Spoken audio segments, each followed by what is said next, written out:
Hello, whoever's watching this. This video will be the first in a series that will cover the history of warfare, and we're going to be looking at 6 military engagements per episode. And by the end of the series, we will have gone from 1457 BC all the way to the present day. Now, with that out of the way, let's get into the first one. The Battle of Megiddo, the first recorded battle in history with reliable enough detail. Egypt at this time was at the height of its power. It was in the New Kingdom period of history. And for a while it had been trouble maintaining control of their territory in Canaan, having to deal with foreign enemies like the kingdom of Mitanni to their north, and internal problems like the Canaanites becoming increasingly unsatisfied with Egyptian rule. Now after the death of Pharaoh Hatshepsut, Thutmose III became the sole ruler of Egypt. Now when this happened, the king of Kadesh, seeing that Thutmose III was a new and probably inexperienced ruler, led a rebellion with an alliance of Canaanites, and then they took control of the area, which included the city of Megiddo. Now, this rebellion prompted Thutmose III to depart Egypt with an army, beginning his first campaign into the Levant.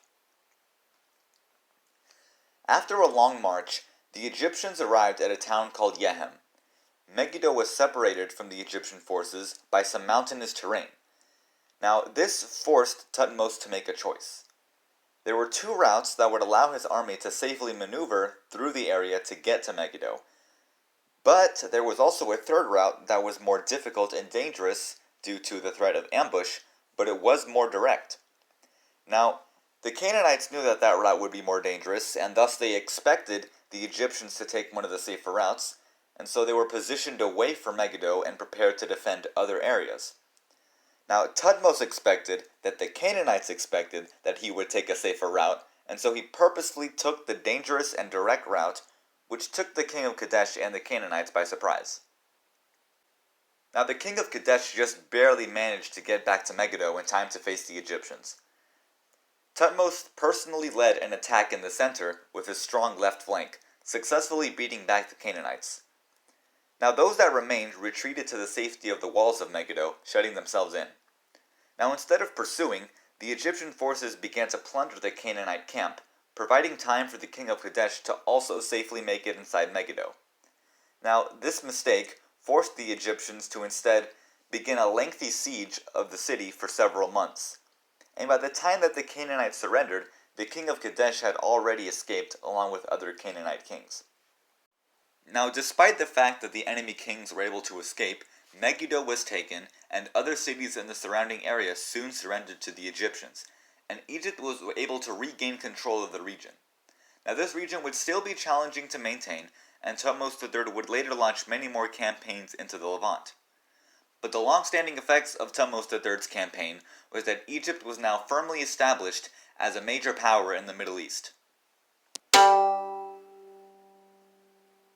A lot of time has passed since the Battle of Megiddo.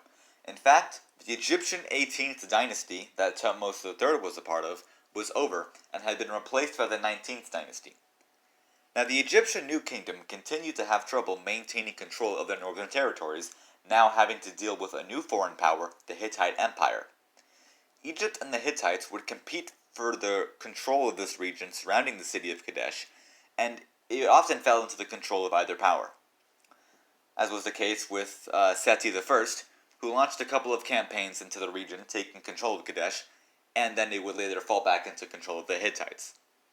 And after the death of Seti I, power was transferred to his heir, Ramses II. Now, if you haven't heard of Ramses II, you're missing out on a lot. This guy's great. He's incredible. The biggest of the best. Tremendous pharaoh. You wouldn't believe it. Anyway, Ramses II, following in the footsteps of his ancestors, began launching his own campaigns into the Levant. And Hittite king Muwatalli II obviously was not happy about the new Egyptian threat, so he led his own army towards Kadesh to face the Egyptians. Now before I get into any detail, for a battle that took place such a long time ago, there is very good documentation of this battle and the events that took place during it.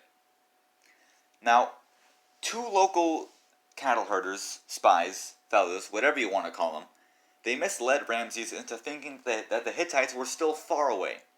So the Egyptians, thinking they were safe and also in control of Kadesh, hastily set off towards Kadesh and set up camp. Now this faulty intel allowed the Hittites to catch the Egyptians off guard. They were actually very close, stationed at nearby Old Kadesh. Now the Hittite chariots charged at one of the Egyptian divisions, which was separated from the rest of the army and still marching towards the Egyptian camp. Now this division was almost destroyed, and the survivors had to flee back to Ramses.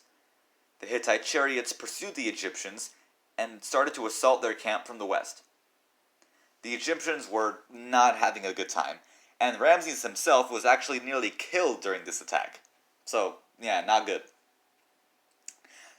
Now, the Hittites got distracted and also believed that victory was almost here, so now it was the Egyptians' opportunity to catch the Hittites off guard. The Egyptians were able to regroup in the camp, and the Pharaoh Ramses II led a counterattack that pushed the Hittites out of the camp.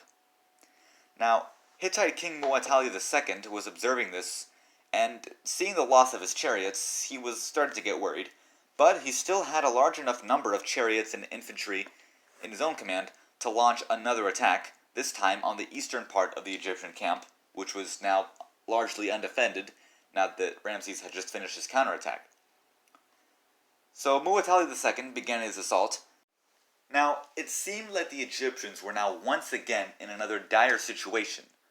But before the battle, Ramses had sent scouts to the north to try to contact some Ne'arim soldiers to ally with Egypt against the Hittites.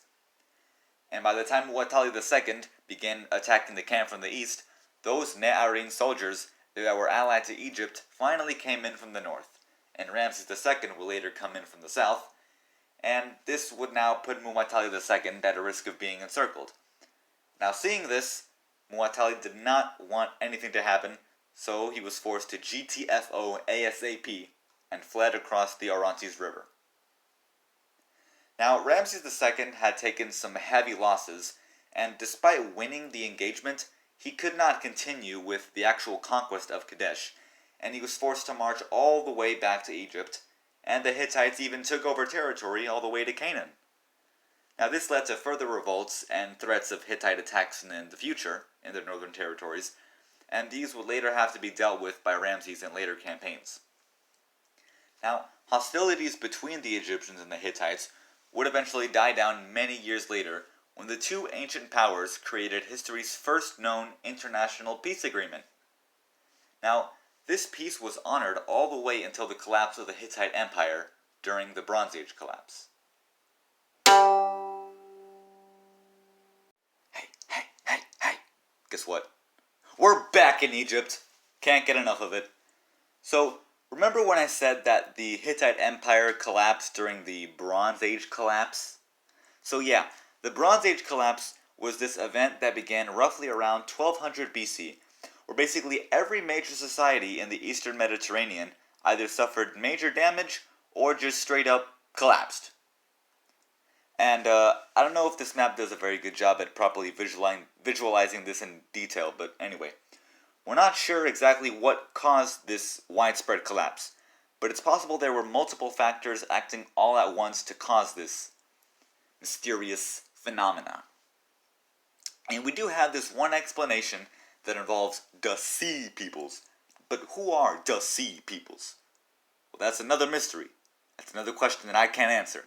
Could be pirates, could be Greeks, could be Central Europeans, could be your mom, I don't know. Your mom. But what we do know was that the Sea Peoples gave Eastern Mediterranean civilizations a really, really hard time, attacking various nations across the coast. Now, one of these civilizations that the Sea Peoples attacked was Egypt. They were not immune to this widespread attacks. Now, Egyptian pharaoh Ramses III of the 20th dynasty had already dealt with the Sea Peoples in a land battle up north in the Levant.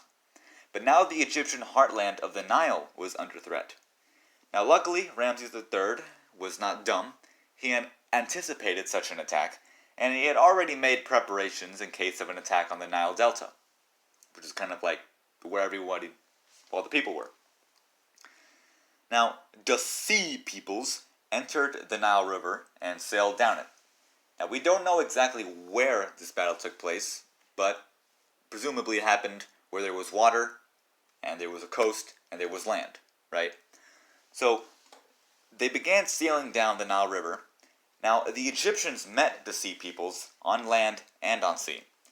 Now, the Egyptians would prevent the sea peoples from going any further, while archers were lined all across the shore will be the ones to ambush, and they rained volleys of arrows forever onto the enemy ships. Now, these ships would obviously take huge damage from this, and they were forced onto the shore, and anyone that made it onto the shore would be swiftly dealt with by the Egyptian infantry, and anyone that could survive would have to flee the battlefield. Now, this ambush was a great victory for Ramses, who succeeded in repelling the invasions of the sea peoples and saved Egypt from the devastation that would probably ensue, and the devastation that other nations had suffered. Now, although the sea peoples were defeated, Egypt still suffered during the Bronze Age collapse. There was serious economic decline, there was a labor strike, and agriculture may have also been negatively affected by an Icelandic volcano eruption that occurred roughly around this period. Nevertheless, Egypt did end up surviving the Bronze Age collapse, but they would become substantially weaker in the centuries to come. Alright, let's take a break from Egypt, because at this point they're having some personal issues. Let's look at the new rising superpower, the Assyrians. Now, throughout the 9th century BC, the Assyrians went about conquering in all directions, and one of these directions was the northern Levant, directly to their west. Now, the Assyrian emperor Shalmaneser III, who took the throne in 859 BC, had a habit of launching military campaigns for every year of his reign. And so, for the year of 853 BC, he departed the Assyrian capital of Nineveh and headed west. Now, Shalmaneser eventually encountered soldiers of Ir-Huleni, the king of Hamath. Now, these soldiers were defeated, but that wouldn't be the end of it, because Ir-Huleni was actually part of an alliance that he had formed with Hadadezer of Damascus, along with 9 other kings. Now, this full list of kings in this alliance included King Hadadezer and King Ir-Huleni of Hamath, both of which we already mentioned, King Ahab of Israel, King of Kuwait Cilicia, King of Masura, King of Ir-Kanata, King Matinubal of Arwad, King of Usanata, King of Usnatu, and King Indibu of Arabia. Now, King Indibu of Arabia, this is actually the first time in recorded history that the Arabs are ever mentioned. So that's a nice little fact for you. And also King Basa of Rehubi. Now, in total, that's 11 kings. Now, the Assyrians refer to this alliance as the 12 kings, but that's probably because 12 kings was actually just a term that the Assyrians used to describe an alliance, but just know that it is 11 confirmed kings. Now, this alliance was formed because obviously the Assyrians were just coming in and taking over everything, and there had to be somebody to stop it. So this alliance was formed in hopes of challenging Assyrian domination. Now, both the Assyrian and the alliance's army were very high in their numbers, and it was actually the battle with the highest number of participants in recorded history up until that point. So this would be quite the battle. Now, when it comes to what happened during the battle, we have absolutely nothing. We just don't know. There's not really this. We don't know. We just don't know. According to Shalmaneser himself, he inflicted heavy damage on the alliance and took out 14,000 soldiers. But that's just him saying that. Could be propaganda. We can't completely trust it. Come on. Now, this battle didn't do much besides stall the Assyrian advance. More campaigns would follow, and the Assyrians would also engage Hadadezer of Damascus 6 more times. But the Assyrian history would get a lot more interesting in this next battle. Alright, so Assyria continued to expand. and around the mid-7th century BC, the Assyrians had reached the height of their territorial expansion, occupying the entire Fertile Crescent region and also keeping Egypt under their influence. Now, the main troubles with the Assyrians started with the death of King Ashurbanipal in 631 BC. Now, as was usually the case, the successor, Ashur-etil-ilani, he faced a lot of opposition and even had someone conspire against him, but, that was dealt with. Now, Ashur-etil-ilani's reign was rather short, and he was replaced by his brother, Sin-shadishkun, in 627 BC. In the following year, Babylonia revolted, and in the chaos, a guy named Nabopolassar was crowned as the king of Babylon. Now, Babylonia, under Nabopolassar, would start fighting the Assyrians, and in 616 BC, their territory had grown a lot. And as if Assyria's problems weren't bad enough, in 615, a growing power in the east, the Medes, joined in under King Cyaxares and launched their own campaign against Assyria. Boy, not a good day to be Assyrian, eh? Now, Babylonia and the Medes had been working their way through Assyrian territory, and in 612 BC, they both joined their forces to besiege the Assyrian capital, Nineveh. Now, over the course of 3 months, the two armies laid siege to Nineveh.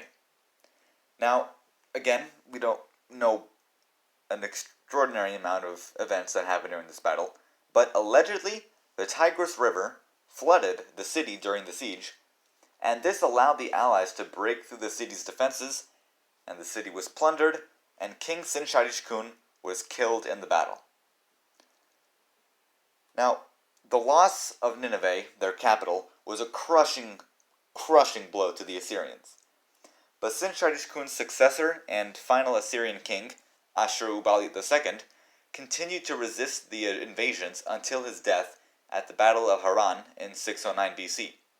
And the last remnants of the Assyrian army would be defeated in 605 BC alongside their allied Egyptians at the Battle of Carchemish. Now, with the fall of the Assyrians, the Babylonians and Medes enjoyed their further dominance of their respective regions, particularly the Medes, who pushed westward towards Turkey. So enjoy this map for a minute. Because 50 years later, it all meant nothing when the Achaemenid Empire, the Persians, came in and took over the whole friggin' thing. So how about it? How about that? It's great. Wonderful. Now, with the new Achaemenid Empire pushing towards the west, we turn our attention to the west, towards Greece.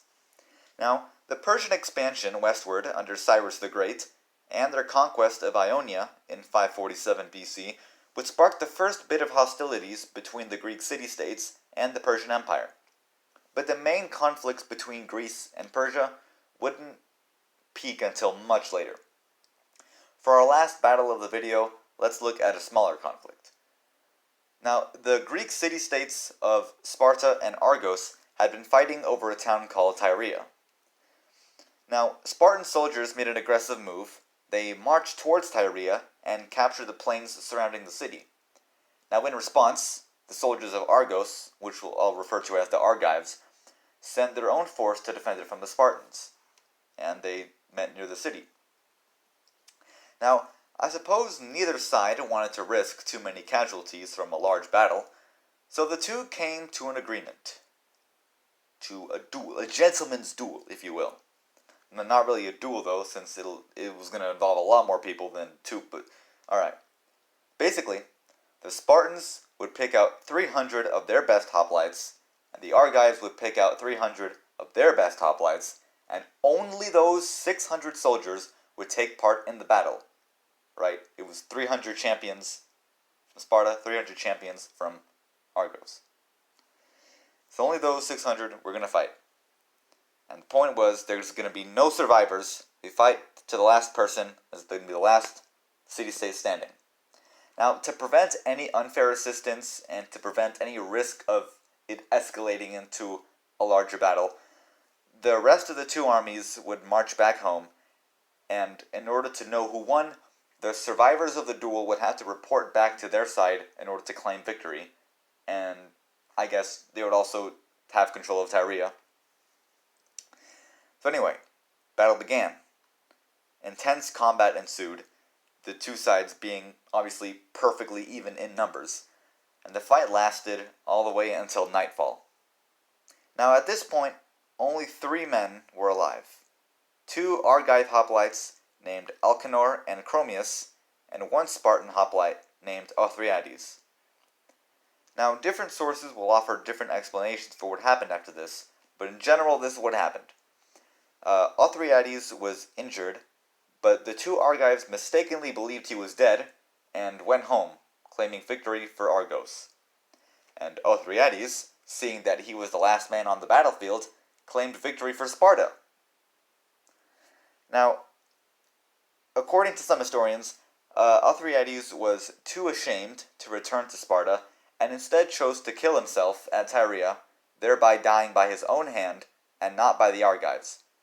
But according to other contemporary historians, Othryades had created a trophy before dying, which I guess would legitimize the Spartan victory. Anyway, neither side could really agree on who really won, and hostilities between Argos and Sparta continued, and the whole battle was pointless. But Sparta would ultimately win control of Tyria. And fast forwarding, like over 100 years later, during the Peloponnesian War in 420 BC, Argos actually challenged Sparta to a rematch of the battle, but there was a lot more complicated politics going on, and Sparta declined. They had a lot bigger problems to worry about. And with that, we conclude the first 6 battles of the series. And now these were ancient battles, right? They happened a long time ago, and there's not so much information available. So in the future, as battles get more recent and there's more information, obviously I'll be able to offer more interesting information. And not only of the battle itself, but also the background of what was going on. And obviously, I'll be missing a lot of battles. I'm only going to be doing 6 per video, which leads me to a grand total of 60 for the whole series. So a lot of interesting battles will be left out. So please do understand if one that you think is interesting was left out. There's a lot of ones that I would have loved to cover, but again, I cannot do all of them. Would be here forever. So yeah, that's it for now. See you in the next video. It's going to be great.